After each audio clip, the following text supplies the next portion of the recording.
The Navy destroyer USS Higgins navigates the congested waters of Southern California. During a recent training mission, they deploy a kingfisher, a type of active sonar that trails behind the ship on a long tether. They use it to hunt for mines, but the sound can seriously injure whales. As they leave San Diego Bay, below deck, the crew monitors a map on a computer screen. Lieutenant Eileen Allegra says that map tells them whether it's safe to turn on the sonar. It came up and said there's no restrictions, and it tells us, but if a whale comes, this close to you, make sure you power down sonar by this much. The Navy created this detailed protocol over several years in response to lawsuits brought by environmental groups.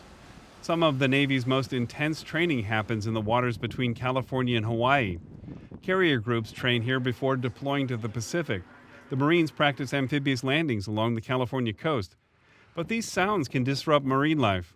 Brett Hartle is with the Center for Biological Diversity. Many marine mammals, so beaked whales, blue whales, humpback whales, they rely on sound. We can't even hear it because they're communicating at levels we can't fathom with our ears and we can't detect it. But if they can't hear, if their hearing is damaged, they're basically as good as dead. It's the way they communicate, it's often the way they find food.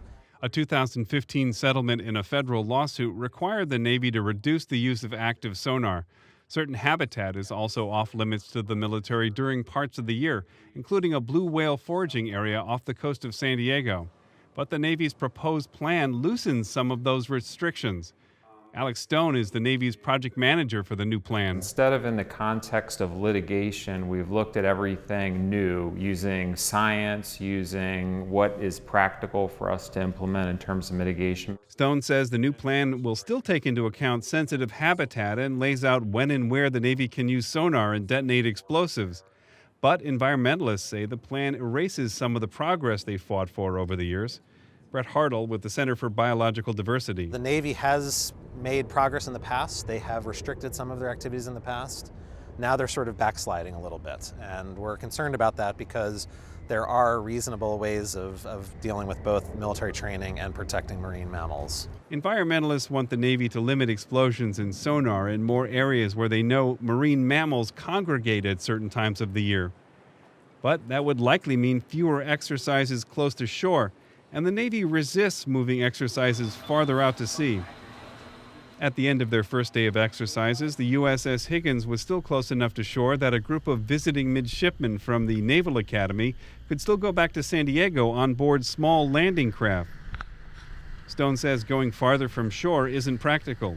We want to be as efficient as we can with our training, and having our forces steam, hundreds of miles out before they can even start training just doesn't work well. The Navy's own studies have shown the impact active sonar has on marine mammals. Even large blue whales will turn away from ships using it. Most of the time, the ships use passive sonar, essentially listening to the ocean. But active sonar is more accurate.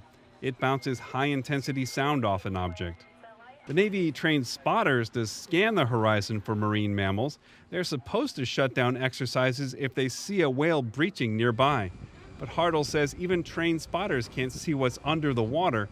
Species like the endangered beak whale aren't easy to locate. I've been out in the ocean. I've done whale surveys. They're hard to find. Beak whales are only 10, 15 feet long. And in a big ocean, it's easy to miss them. In June, the California Coastal Commission unanimously rejected the Navy's plan. The two sides say they're still talking. The Navy actually doesn't need California's approval. The National Marine Fisheries Service does have to approve the plan. The current plan expires December 25th. And of course, the new plan, like the last one, could end up in court. Steve Walsh, KPBS News.